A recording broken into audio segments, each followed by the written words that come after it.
प्रिय भक्तगण, आज हम आपको एक कथा का श्रवण करा रहे हूँ जो सुनने मात्र से आपके जीवन में सुख, संपत्ति और धन की वर्षा होगी। तो चलिए कथा को प्रारंभ करते हैं। माता पार्वती भगवान शिव से कहते हैं, इंसान को ये 3 चीजें जो दूसरों को नहीं देनी चाहिए। फिर भगवान शिव माता पार्वती से पूछते हैं, हे देवी, वह कौन 3 सी चीजें हैं जो दूसरे को नहीं देनी चाहिए? फिर माता पार्वती कहती है कि चाहे कोई कितना भी करीबी हो, ये 3 चीजें व्यक्ति को कभी किसी और के हाथ में मत देना चाहिए, वरना वापस नहीं मिलेंगी। फिर माता पार्वती कहती है, आज की कहानी बहुत ही रोचक और ज्ञानवर्धक है। अगर आप यह कहानी सुन रहे हैं तो पूरा सुनिए। इस कथा को आधा अधूरा छोड़कर जाने की गलती मत करिएगा, क्योंकि इस पवित्र कथा को पूरा सुनने से मनचाहा फल की प्राप्ति होगी। इसलिए इस कथा को पूरा सुने। आप शिव भक्त हैं तो भोलेनाथ का अनादर ना करें। चलिए जानते हैं उन 3 चीजों के बारे में जिन्हें हमें किसी और के हाथ में नहीं देना चाहिए। चाहे कोई कितना भी प्यारा व्यक्ति क्यों ना हो, इन्हें देने पर ये फिर वापस नहीं मिलती, और अगर मिल भी जाती हैं तो पहले जैसी नहीं रहती। फिर माता पार्वती कहती हैं, बिना देर किए आज की कहानी शुरू करते हैं। एक समय की बात है, किसी शहर में एक राजा रहता था। उस राजा की कोई संतान नहीं थी। रानी के गर्भ से कोई संतान पैदा नहीं हुई थी। राजा बहुत दुखी रहता था। जब भी राजा अपने नगर में बाहर निकलता तो कुछ लोग उससे कहते थे कि यह राजा तो निसंतान है और इसकी रानी बांझ है। यह राजा जरूर पूर्व जन्म का महापापी होगा। सुबह सुबह इसका मुंह देखने पर देखने वाले को शाम तक भोजन नसीब नहीं होता है और न ही उसका कोई काम बन पाता है। उसके बने बनाए काम बिगड़ जाते हैं। श्रद्धालुओं, अपनी प्रजा की ऐसी बातें सुनकर राजा बहुत दुखी होता था। राजा अच्छी तरह जानता था कि प्रजा के लोग कुछ न कुछ कमी तो हर किसी में निकालते हैं, और जब तक पुत्र या पुत्री नहीं होगी तब तक मुझे भी इनके ताने सुनने को मिलेंगे। इन सब बातों से राजा और रानी बहुत उदास रहने लगे। एक दिन राजा अपनी रानी के साथ महल में टहल रहे थे और मन में यही सब बातें चल रही थीं कि महादेव, मेरी किस्मत क्या है? जब राज्य दिया तो उसे चलाने वाला भी होना चाहिए था। आज हमारी यह दशा है कि हम जहां भी जाते हैं लोग हमें निर्वंशी कहकर ताना मारते हैं। लोगों की बातें सुन सुनकर मेरा हृदय छलनी हो गया है। श्रद्धालुओं, अपने पति के चेहरे पर अत्यंत उदासी देखकर रानी समझ जाती है कि जरूर मेरे पति किसी बड़े दुख में डूबे हुए हैं।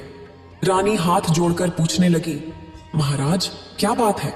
रोज तो आप खुश नजर आते हैं, लेकिन आज किसी गहरी चिंता में डूबे हुए मालूम पड़ रहे हैं। तब राजा ने कहा, रानी, मुझे मेरे हाल पर छोड़ दो।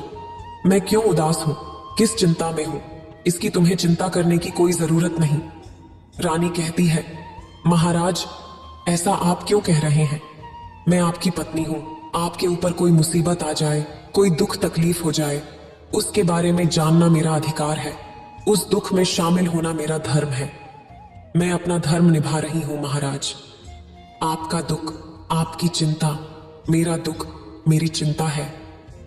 अपनी प्रिय रानी की ऐसी बातें सुनकर राजा साहब कहते हैं, महारानी, यदि तुम मेरी चिंता का कारण जानना चाहती हो तो उसका कारण है हम दोनों का निःसंतान होना। जब भी मैं नगर में निकलता हूं तो लोग मुझे देखकर मुंह छुपाते हैं, हमें निर्वंशी कहते हैं, तुम्हें बांझ कहते हैं। दुनिया की बातें अब हमसे सुनी नहीं जाती। मैं भगवान शिव से पूछना चाहता हूं कि भगवान शिव, मैंने किस जन्म में कौन से पाप किए हैं जो आज हमें इस जन्म में चुकाने पड़ रहे हैं? हमारे घर में संतान का सुख नहीं मिल रहा है। अगर एक बार हमारे घर में संतान पैदा हो जाती, भले ही वो जन्म के बाद मर जाता, तो कलंक हट जाता। श्रद्धालुओं, रानी ने अच्छी तरह समझ लिया कि महाराज सिर्फ इसी बात को लेकर देर रात तक दुखी रहते हैं। इसीलिए महाराज अपना राजकाज भी ठीक से नहीं कर पा रहे हैं। मुझे महाराज की यह चिंता दूर करनी होगी। यही सोचकर रानी ने अपने महाराज को खुश करने का निश्चय कर लिया। उसने सोचा कि हकीकत में ना सही, पर कम से कम झूठ बोलकर ही महाराज को खुश कर दूं। श्रद्धालुओं, राजा की बड़ी रानी कुछ दिनों बाद राजा को यह झूठी खबर देती है कि महाराज, मेरे गर्भ ठहर गया है। अब आपको संतान को लेकर चिंतित होने की कोई जरूरत नहीं है। बहुत जल्द ही हमारे महल में एक नन्हा सा बच्चा खेलेगा। शीघ्र ही हमारे आंगन में छोटे छोटे कदमों से चलकर एक बच्चा हमारी गोद में आएगा। अब कोई भी आपको निर्वंशिया और मुझे बांझ नहीं कहेगा। जल्द ही हमारे राज्य के लिए एक उत्तराधिकारी मिलने वाला है। श्रद्धालुओं, रानी की यह बात राजा के मृत शरीर में प्राण डालने जैसी थी। राजा चौंकते हुए कहने लगा, रानी, यह तुम क्या कह रही हो? कहीं तुम झूठ तो नहीं बोल रही? रानी ने कहा, नहीं महाराज, यह सच है। मैं गर्भ धारण कर चुकी हूं। भला इस बारे में मैं आपसे झूठ क्यों कहूंगी? मेरा विश्वास कीजिए। श्रद्धालुओं, राजा को अपनी रानी की बात पर विश्वास हो जाता है और वह एकदम से खुश हो जाता है। उसके चेहरे पर खुशी की लहर दौड़ने लगती है। वह खुशी में जाकर दरबार में दान दक्षिणा लोगों में बांटते हैं और यह घोषणा करता है कि उसकी रानी गर्भवती है और बहुत जल्द उसके घर में एक बच्चे की किलकारी गूंजने वाली है। राज्य के पूरे नगर में यह खबर फैल गई कि राजा की बड़ी रानी गर्भवती है और जल्द ही बच्चे को जन्म देने वाली है। धीरे धीरे समय बीतता गया और रानी की चिंताएं बढ़ती गईं। वह अपने पेट से कपड़े बांध कर रहती थी। जब 9 महीने का समय पूरा हो गया तो रानी और भी ज्यादा घबराने लगी कि अब क्या होगा। मैंने तो अपने महाराज को खुश करने के लिए सिर्फ उनसे झूठ बोला था। अब मैं उन्हें बच्चा कहां से दिखाऊंगी? अगर आज मैंने उन्हें सच बता दिया तो महाराज मेरा यह झूठ बर्दाश्त नहीं कर पाएंगे। वे मुझे मार भी सकते हैं और स्वयं भी अपने आप को नुकसान पहुंचा सकते हैं। रानी ऐसी बात को सोच सोचकर बेचैन हो रही थी कि अब मैं क्या करूंगी। रानी यह सोच सोचकर बहुत दुखी थी और भगवान शिव से प्रार्थना कर रही थी कि हे प्रभु, हमारी और हमारे महाराज की रक्षा करना। हमें कोई ऐसी युक्ति सुझा देना जिससे हमारी लाज बची रहे और महाराज के प्राण भी, क्योंकि आप तो जानते ही हो महादेव, मैंने यह सब महाराज को प्रसन्न करने के लिए कोरा झूठ बोला है। श्रद्धालुओं, रानी की एक बहुत ही प्रिय दासी थी। रानी ने उस दासी से कहा, बहन, अगर तुम मेरा साथ दोगी तो मैं महाराज को कुछ दिन तक झूठ बोलकर खुश रखने का प्रयास करूंगी। दासी पहले से जानती थी कि रानी की कोख में कोई बच्चा नहीं है। रानी ने दासी के दोनों हाथ अपने हाथों में पकड़कर उसे मनाने लगी और कहने लगी, मेरी प्यारी बहन, यदि तुम मेरा साथ दोगी तो मैं महाराज की खुशी को जिंदा रखूंगी। दासी रानी के काम को करने में सहमत हो जाती है और कहती है, रानी जी, आप जैसा बताओगी मैं वैसा करने को तैयार हूं। आपका यह गुप्त रहस्य सदैव गुप्त रहेगा। इसकी भनक किसी को भी नहीं लगेगी, चाहे मेरी जान क्यों न चली जाए। पर मैं यह भेद राजा साहब को कभी नहीं बताऊंगी कि आपने उनसे झूठ बोला है। अपनी दासी से सलाह मशवरा करने के बाद रानी ने राजा साहब को झूठी खबर भिजवाई। दासी ने जाकर राजा को यह खबर दी, महाराज, बधाई हो, बड़ी रानी ने एक बहुत ही सुंदर पुत्र को जन्म दिया है। वहां तो पुत्र का कोई अता पता नहीं था, बस राजा को खुश करने के लिए ये सब किया जा रहा था। रानी लगातार झूठ पर झूठ बोल रही थी।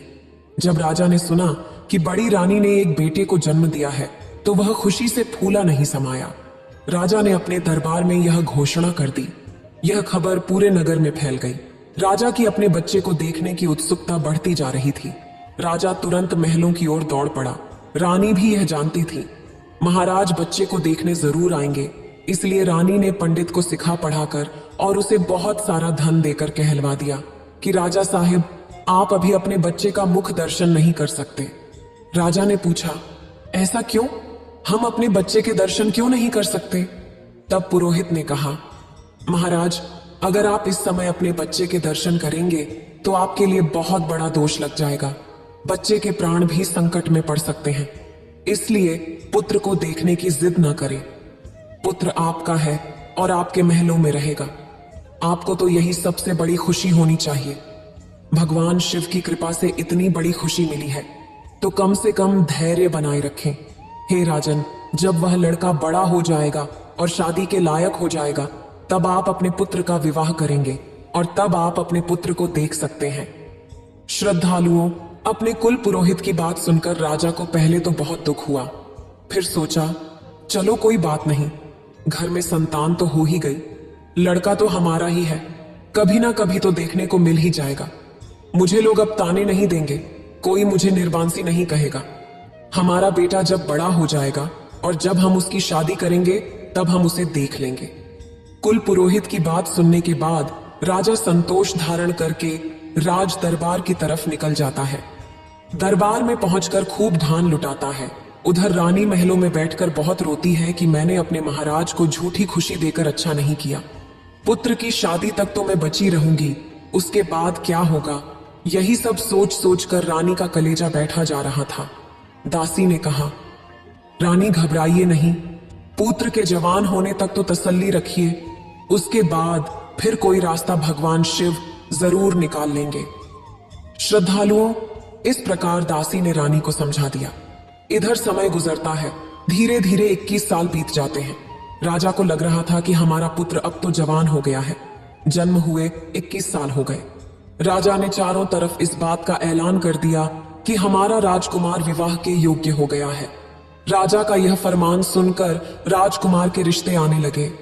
कई राजा महाराजाओं के यहां से नाई और पंडित आए। वे राजा से शादी की बात करने लगे। कहने लगे, महाराज, आप अपने राजकुमार को दिखाइए। हम अपनी राजकुमारी का रिश्ता आपके राजकुमार के साथ तय करने आए हैं। जब राजकुमार के लिए कई रिश्ते आए तो राजा तुरंत अपनी रानी के कक्ष में पहुंचा और बोला, प्रिय, हमारे पुत्र के लिए रिश्ते आए हैं। अगर आपकी आज्ञा हो तो मैं बेटे की शादी के लिए यहां बात कर लूं। बेटे का विवाह एक न एक दिन करना ही है और मुझे भी बहुत उत्सुकता है कि जल्दी से जल्दी मेरे बेटे का विवाह हो जाए, तो मुझे उसके मुख का दर्शन देखने को मिल जाएगा। कई राज्यों के नाई और पुरोहित आए हैं और वे हमारे राजकुमार को देखना चाहते हैं। रानी, मुझे ना सही तो कम से कम उन लोगों को राजकुमार को दिखा ही दो। रानी अब कैसे कहे कि पुत्र तो है ही नहीं। अब तो रानी ने फिर बहाना बना दिया, फिर झूठ बोल दिया। महाराज, आपकी यह बात सही है, क्योंकि रिश्ता करने वाले जब लोग आएंगे तो उनको लड़का तो दिखाना ही पड़ेगा। लेकिन एक बात बहुत बड़ी है। राजा ने पूछा, वो कौन सी? तब रानी ने कहा, महाराज, क्षमा करना, हमारे कुल पुरोहित का कहना है। मैंने कुल पुरोहित से पूछा था तो उन्होंने बताया कि अगर लड़का यहां दिखा दिया गया तो बहुत बड़ी हानि हो जाएगी। हो सकता है लड़के की मृत्यु हो जाए। जो भी रिश्ता करना चाहता है उसे इस शर्त पर करना होगा कि लड़का जब दूल्हा बनकर ससुराल जाएगा तभी उसे देखा जा सकेगा। जो बिना देखे रिश्ता तय करना चाहता है वह कर सकता है, अन्यथा वापस चला जाए। रानी की बात सुनकर राजा वापस चला जाता है और जो रिश्ता लेकर आए थे उनसे जाकर कहता है कि भाई लोग, क्षमा करें, बिना देखे ही अगर आप रिश्ता तय करना चाहते हैं तो हम तैयार हैं, क्योंकि हमारे कुल पुरोहित का कहना है कि अगर लड़का अभी दिखा दिया गया तो बहुत बड़ा अपशकुन हो जाएगा। लड़के के लिए कुछ भी हो सकता है, इसलिए लड़का यहाँ नहीं दिखाया जाएगा। लड़का सीधा विवाह मंडप में ही दिखाया जाएगा। अगर आपको यह मंजूर है तो आप हमारे पुत्र के साथ रिश्ता रख सकते हैं, वरना मेरी मजबूरी है। श्रद्धालुओं, यही बात राजा ने उन सभी राज्यों के नाई और पुरोहितों के सामने रखी। यह बात सुनकर वहां से भी सब लोग वापस चले जाते हैं। एक राजा ऐसा आता है जो बिना राजकुमार को देखे ही अपनी बेटी का रिश्ता तय करके चला जाता है। उसने कहा, कोई बात नहीं, लड़का मंडप में तो देखने को मिल ही जाएगा, वहां देख लेंगे, इसमें क्या है। श्रद्धालुओं, वही होता है। वह राजा अपनी बेटी का रिश्ता उस लड़के से तय करके अपने घर चला जाता है। किस लड़के से? जो सिर्फ राजा की कल्पनाओं में था, जिसका अभी जन्म भी नहीं हुआ था। घर जाकर राजा अपने विवाह की तैयारियां करने लगता है। इधर राजा सारी बात अपनी रानी को बताता है कि एक राजा ने अपनी बेटी का रिश्ता हमारे पुत्र के साथ तय कर दिया है और विवाह की तारीख भी पक्की हो चुकी है। अब हम अपने पुत्र का बड़ी धूमधाम से विवाह करेंगे। श्रद्धालुओं, अपने राजा की बात सुनकर रानी ने कुछ जवाब नहीं दिया। वह कहने लगी, ठीक है, हम तैयार हैं। तुम विवाह की तैयारी करो। और बेटे की शादी शान से करने के लिए राजा कुछ समय छाव राजा के साथ बिताने के बाद अपने दरबार में लौट आता है। इधर रानी को बड़ा दुख होता है। रानी ने अपनी दासी को बुलाया और बहुत रोई। कहने लगी, बहन, अब तो हमारे पुत्र का विवाह भी तय हो गया है, तारीख भी निश्चित हो गई है। अब बताओ मैं क्या करूं? इस बात को मैं कैसे छिपाऊं? अब मैं कैसे जिंदा रहूंगी? दासी ने कहा, मैंने ऐसा झूठ क्यों बोला? ऐसा झूठ बोलकर अपने पति को खुश क्यों किया? इस झूठ में मैं ही फंसती चली जा रही हूं। श्रद्धालुओं, दासी उस रानी को धैर्य बंधाती है और कहती है, रानी, जब आपने झूठ बोला है तो भगवान शिव से प्रार्थना करो कि आपका झूठ पकड़ा ना जाए। महादेव कोई ना कोई रास्ता हमें जरूर दिखा देंगे। इधर जब शादी की तारीख आती है तो राजा बारात को सजाते हैं और अपने पुत्र का विवाह करने के लिए बारात को ले चलने की तैयारी करते हैं। राजा ने अपने रिश्तेदारों में हर जगह खबर भिजवाई। रानी से कहा, अपने पुत्र को दूल्हा बनाओ, और उसे डोली में बैठाया। आगे राजा ने कहा, आप अपने पुत्र को दूल्हा बनाकर तैयार करिए और मैं बारात को देखता हूं। राजा दरबार की ओर निकल जाता है। इधर रानी दासी के पास बैठी बहुत रो रही है और कह रही है, रानी जी, अब मैं क्या करूं? फिर रानी और दासी ने सलाह की। रानी ने कहा, दासी, मेरे दिमाग में एक बात आती है। अब जो होगा सो होगा, लेकिन हमें यह रहस्य छुपाना ही पड़ेगा। तुम एक काम करो, आटे का एक दूल्हा बनाओ और उसे सजाकर पालकी में बैठा दो। सबसे कह दो कि इस पालकी को रास्ते में कोई भी न खोले। पालकी सीधी मंडप में ही खोली जाएगी। वही हुआ। दासी ने आटे का एक दूल्हा बनाया, उसे सजाया और पालकी में बैठा दिया। पालकी को चारों तरफ से बंद कर दिया गया और उसमें आटे का दूल्हा बैठा दिया। महाराज बड़ी धूमधाम से बारात लेकर निकले और कहार पालकी लेकर चल पड़े। रानी ने कहला दिया था कि कोई भी पालकी को खोलकर नहीं देखेगा। महाराज ने भी सबको सूचित कर दिया कि पालकी को रास्ते में कोई न खोले। चार कहार पालकी को उठाकर बारात के साथ चलने लगे। चलते चलते बारात एक जंगल से होकर गुजरी। लंबा सफर तय करने के बाद सभी बाराती थक चुके थे, तो उन्होंने सोचा कि थोड़ी देर वृक्ष के पास विश्राम कर लेते हैं। राजा ने कहार को आदेश दिया कि पालकी को यहीं रख दो और विश्राम करने के बाद थोड़ी देर में फिर यहां से आगे बढ़ेंगे। श्रद्धालुओं कहारों ने एक वृक्ष के पास पालकी रख दी। जहां कहारों ने पालकी रखी थी, उसी पेड़ के पास एक बिल था जिसमें इच्छाधारी नाग नागिन का जोड़ा रहता था। नागिन ने जब पालकी की ओर देखा तो अपने पतिनाग से कहने लगी, अरे ये कैसी बारात है, इसमें तो दूल्हा ही नहीं है। देखो ना, इसमें तो आटे का दूल्हा बनाकर बैठा दिया है। श्रद्धालुओं, ये सुनकर नागिन ने अपने पति से कहा, पिया जी, इस संसार में बहुत बड़ा अंधेर है। नाग ने पूछा, कैसा अंधेर? तब नागिन ने कहा, पिया जी, इस पालकी में दूल्हा नहीं है। बिना दूल्हा की कैसी बारात है? ये बारात बिना दूल्हा के ही जा रही है। जब ये बारात बिना दूल्हा के वहां पहुंचेगी तो सोचो उस परिवार का क्या हाल होगा। इतना बड़ा धोखा तो मैंने आज तक नहीं देखा कि बिना दूल्हा के बारात जा रही हो। इस पालकी में दूल्हा तो है ही नहीं, केवल आटे का बना हुआ दूल्हा रखा है। नाग कहने लगा, फिर हमें विश्वास नहीं होता, शायद तुम झूठ बोल रही हो।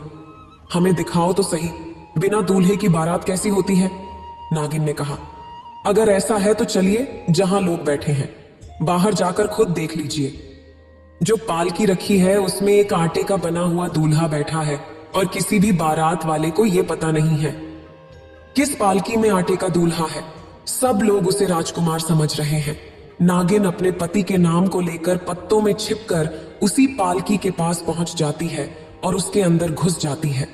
वहां उसने देखा कि आटे की एक बहुत बड़ी पिंड रखी हुई थी। दोनों ने चुपचाप देखा और फिर अपने बिल के पास वापस आ गए। यह देखकर नाग बड़ा आश्चर्य में पड़ गया। फिर नाग ने अपनी पत्नी नागिन से कहा, नागिन, मैं तुमसे कुछ कहना चाहता हूं। नागिन कहने लगी, हाँ पिया जी, कहिए क्या कहना चाहते हो।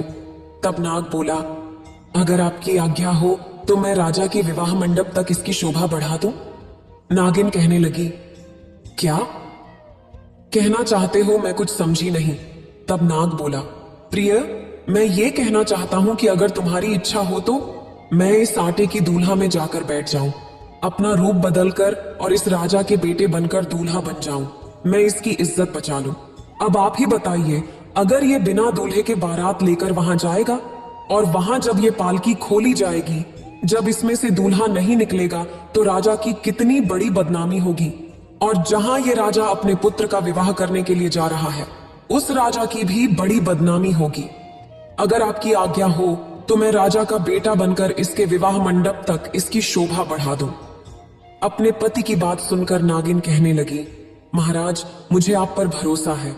पूरा विश्वास है, लेकिन मुझे डर भी है, क्योंकि आप दूल्हे का भेष बनाकर उस राजा की बेटी से जब विवाह करेंगे तो आप उसके प्रेम के जाल में फंस जाएंगे और हमको भूल जाएंगे। नाग कहने लगा, फिर आप हम पर विश्वास करिए। आप हमारी पत्नी हैं, हम नागवंशी हैं। हमें उससे क्या मतलब है? हमें तो बस इस राजा की इज्जत बचानी है। इसलिए मैं तुमसे थोड़ा जोर देकर कह रहा हूं, अगर मैं नहीं गया तो दोनों राजाओं के बीच कुछ भी हो सकता है, कोई भी घटना घट सकती है। इसलिए मैं आपसे कह रहा हूं कि आप हमारी बात पर विश्वास करें। कल जब मैं आऊंगा और बारात यहां इसी स्थान पर आएगी तो मैं तुम्हारे पास लौट आऊंगा। अपने पति की बात सुनकर नागिन ने कहा, महाराज, अगर ऐसी बात है तो आप चले जाएं। मैं आपको नहीं रोकूंगी, लेकिन महाराज, मुझे डर लग रहा है कि कहीं आप उसके प्रेम जाल में फंस ना जाएं। आप हमें मत भूल जाना।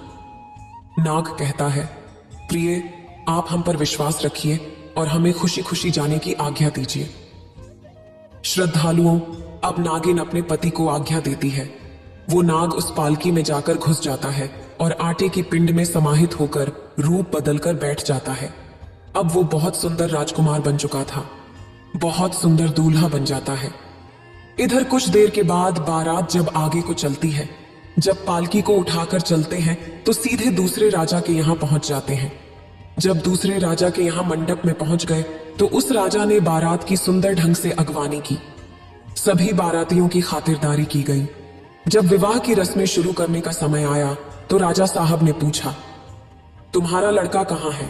दूल्हा कहाँ है? उसे पालकी से नीचे उतारो। आपने कहा था कि लड़के की पालकी उसी विवाह मंडप में खुलेगी, तो मंडप भी तैयार है। अब आप अपने बेटे को निकालो ताकि विवाह की रस्में पूरी की जा सके। श्रद्धालुओं, जब पालकी को खोला गया तो उसमें से एक बहुत ही सुंदर लड़का निकला। इतना सुंदर लड़का था कि राजा की आंखें फटी की फटी रह गईं। राजा बहुत प्रसन्न हुआ और सोचने लगा कि शायद हमारी रानी हमारे पुत्र को इसलिए नहीं दिखाना चाह रही थी क्योंकि हमारा पुत्र चंद्रमा के समान सुंदर है। राजा अपने पुत्र को देखकर गदगद हो गया। श्रद्धालुओं, उस लड़की के पिता ने जब उस दूल्हे को देखा तो वे भी बहुत खुश हुए। फिर विवाह की रस्में पूरी की गई। उस नाग का विवाह उस राजा की बेटी के साथ हो गया। बहुत धूमधाम से विवाह हुआ और विवाह के बाद उस नाग ने अपने पिता से कहा, पिताजी, अब हमारी पालकी अलग होनी चाहिए और हमारी पत्नी की पालकी अलग होनी चाहिए। राजा ने कहा, बेटे, यह कोई बड़ी बात नहीं है, हम तुम्हारे लिए अलग अलग पालकी सजवा देंगे। राजा ने आदेश दिया कि हमारे बेटे की अलग पालकी तैयार की जाए और आप अपनी बेटी की अलग पालकी तैयार करवाएं। राजा ने कहा, ठीक है। इस प्रकार दूसरी पालकी तैयार करवाई गई। अब कहार लोग उन पालकियों को लेकर चल पड़े और बारात पीछे पीछे चलने लगी। रास्ते में बारात लौट रही थी। चलते चलते जब वे उसी स्थान पर पहुंचे तो विश्राम करने के लिए ठहर गए। कहारों ने उन पालकियों को एक वृक्ष के पास रख दिया। फिर सब लोग वहां विश्राम करने लगे। इधर क्या होता है, जो दूल्हा था, जो इच्छाधारी नाग था, जो रूप बदलकर राजकुमार बनकर दूल्हा बना था, उसकी पत्नी नागिन बड़ी ही बेसब्री से उसका इंतजार कर रही थी। उसने सोचा, मेरे पति ने आज मुझसे वादा किया है और वे आते ही होंगे। बारात भी आ चुकी है। वह राजकुमार नाग बनकर अपनी पत्नी नागिन से मिलने जाता है। मिलकर वह बहुत खुश होता है और कहता है, प्रिय, मैंने इस राजा की इज्जत बचा ली। मैंने इसके विवाह मंडप की शोभा बढ़ा दी और उसका विवाह भी करवा दिया। उसकी होने वाली पत्नी दूसरी पालकी में बैठी हुई है। श्रद्धालुओं, यह सुनकर नागिन बहुत खुश होती है। नागिन कहती है, ठीक है नागराज, आपने बहुत अच्छा काम किया है, लेकिन अब आप कहीं नहीं जाएंगे, अब आप यहीं पर रहेंगे मेरे पास।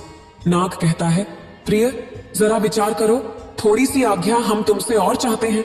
नागिन पूछती है, कौन सी आज्ञा? नाग जवाब देता है, मैंने इस राजा की इज्जत तो बचा ली, अब यह नई नई दुल्हन आई है और जब यह अपनी ससुराल जाएगी, वहां पहुंचकर अगर इसका पति नहीं मिलेगा तो इसका क्या हाल होगा। मैं इस बात को सोच सोच कर बड़ा दुखी हो रहा हूं, इसलिए मैं आपसे कहना चाहता हूं।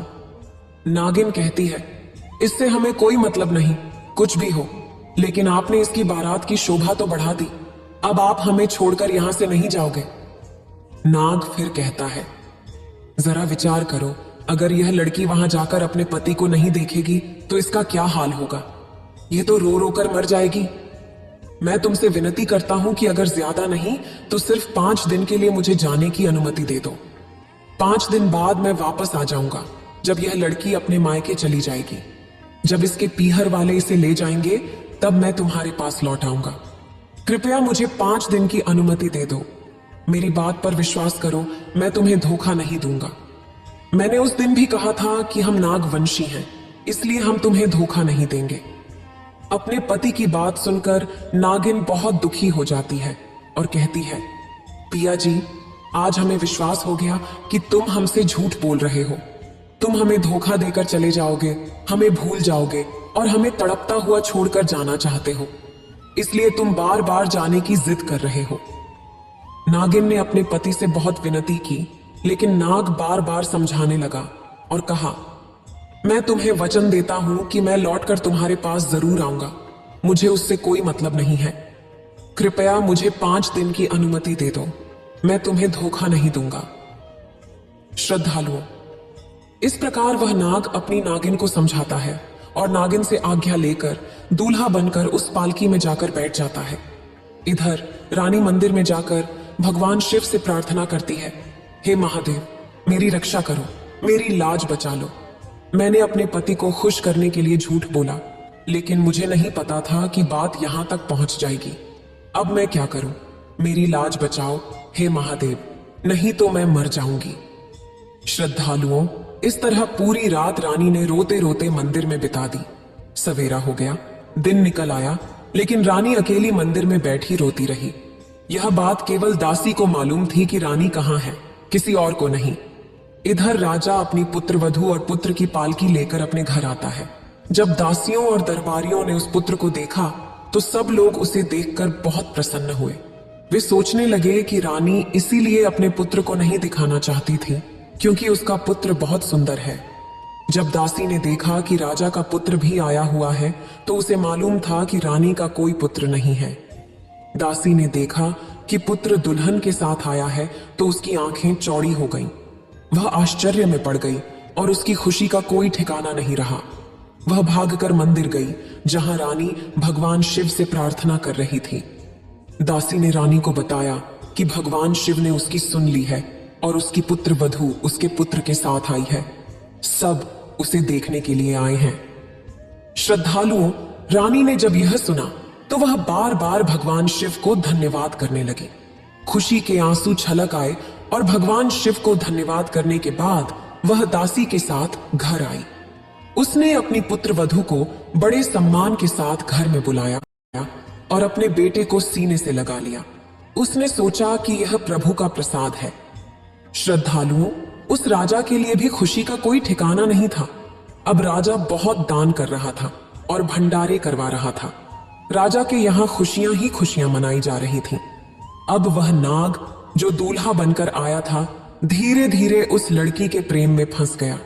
उसने अपनी इच्छाधारी नागिन को भुला दिया और महीनों बीत गए, लेकिन वह लौटकर अपनी नागिन के पास नहीं पहुंचा। जब 2 महीने का समय हो गया, नाग वापस अपनी नागिन के पास नहीं आता है तो बेचारी नागिन इंतजार करते करते जंगलों में भटकती रहती है। वह ढूंढती फिरती है कि हमारा पति अभी तक क्यों नहीं आया। इंतजार करते करते जब 2 महीने बीत जाते हैं तो नागिन को बड़ा दुहक होता है और फिर वह क्रोधित होकर उस राजा के घर की ओर चल देती है। वह सोचती है कि मैं उस स्त्री और अपने पति को जिंदा नहीं छोड़ूंगी। ऐसा विचार करके वह नागिन जंगल में भटकती हुई जा रही थी। श्रद्धालुओं, क्या हुआ? वह नाग जानता था कि नागिन उसे ढूंढते हुए यहां तक जरूर आएगी, इसलिए उसने अपने पिता से कहकर राजमहल के चारों ओर बड़ी सी खाई खुदवा दी और उसमें पानी भरवा दिया। राजा ने पूछा, बेटा ऐसा क्यों? तो राजकुमार ने कहा, पिताजी, हम अपने महल की सुरक्षा के लिए ऐसा करवा रहे हैं। अब महल के चारों ओर खाई खुदवा दी गई और उसमें जल भरवा दिया गया।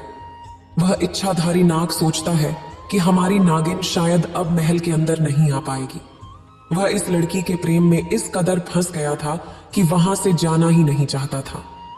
वह सोचता था कि इतनी सुंदर पत्नी मिली है, अब इसके साथ ही पूरी जिंदगी बिताऊंगा। यहाँ के माँ बाप मुझे बहुत प्रेम करते हैं, अगर मैं चला जाऊंगा तो ये लोग कैसे रहेंगे और ये बेचारी कैसी रहेंगी। इस प्रकार निश्चिंत होकर वह राजकुमार अपनी पत्नी के साथ राजमहल में रहने लगा। उधर मेरे बंधुओं, वह नागिन उस लड़की को डसने के लिए चल पड़ी।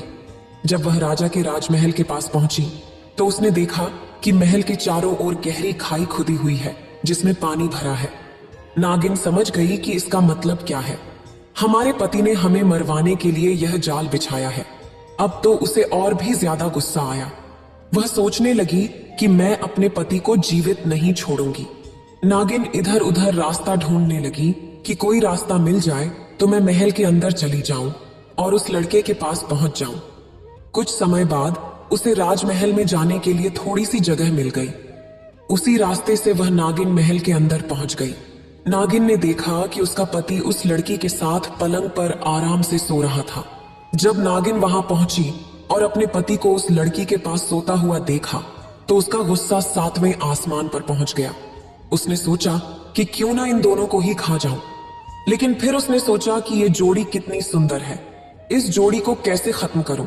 अगर मैं अपने पति को डसती हूं और उसे मार देती हूं तो इस लड़की का क्या होगा?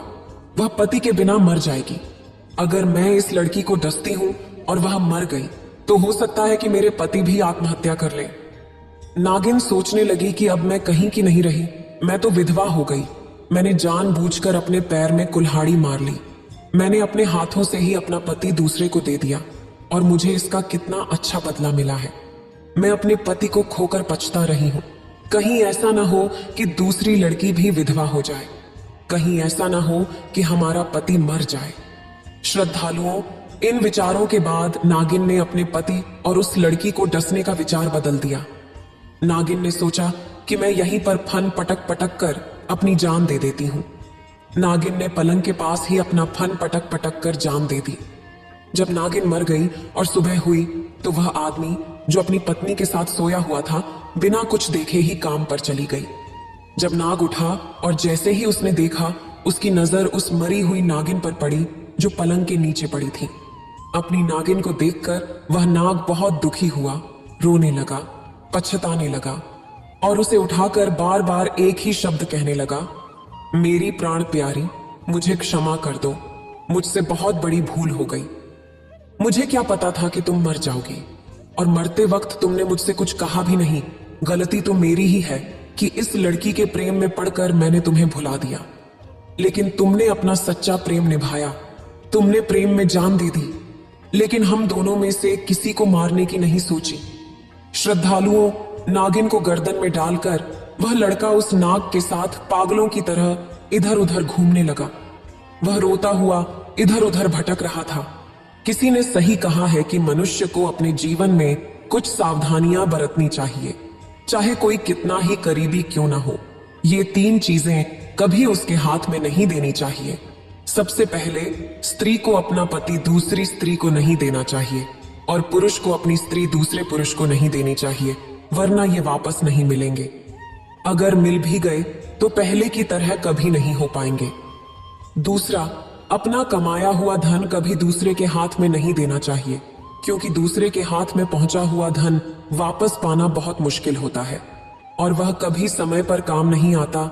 इसलिए अपने धन की व्यवस्था खुद ही करें। तीसरी बात, बिना पढ़े पुस्तक की विद्या भी समय पर कभी काम नहीं आती। ये 3 चीजें कभी किसी और के हाथ में नहीं देनी चाहिए। इस बात को गांठ बांध लो। इतना कहकर माता पार्वती इस कहानी को समाप्त करते हैं। इस वीडियो को बोलते समय कोई त्रुटि हो तो मैं क्षमा चाहती हूँ। उम्मीद है आप सभी को यह वीडियो अच्छी लगी होगी। अगर आप शिव के सच्चे भक्त हैं तो चैनल को सब्सक्राइब और वीडियो को लाइक करके कमेंट में हर हर महादेव लिख दीजिए।